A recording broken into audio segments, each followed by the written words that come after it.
Президент Азербайджана Ильхам Алиев заявил, что в этот раз даст Армении урок, поскольку, по словам Алиева, его предупреждения в адрес Еревана не имели итогов.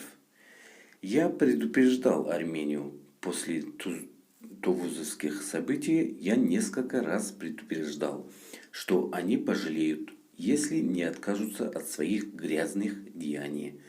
Мы преподали им урок в 2016 году, в 2018 году, в июле этого года, но, видимо, это не стало для них уроком. Мы и на этот раз дадим урок так, что они на всю жизнь запомнятся». По его словам, сегодня славная азербайджанская армия с большим успехом ведет контрнаступление операции, и она продолжается. Алиев также заявил, что во всех воинских частях, воинских заседаниях азербайджанской армии наблюдается душевный подъем.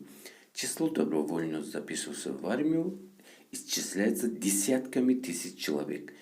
Вопрос Нагорного Карабаха – наш национальный вопрос, урегулирования Нагорного Карабахского конфликта, наша историческая обязанность, мы должны сделать это так, чтобы была восстановлена территориальная целостность Азербайджана, заявил президент.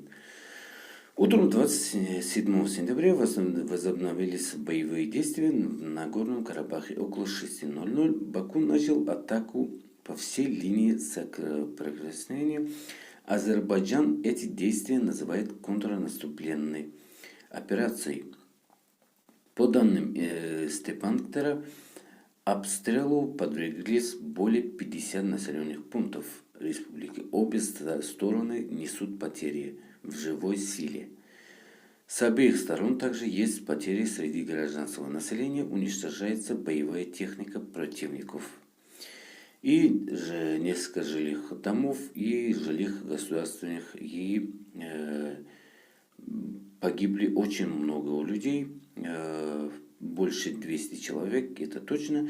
Но эти факты, эти домыслы, эти войны, вот эти все люди, которые называются это Средняя Азия, эти все они дураки или о чем они думают.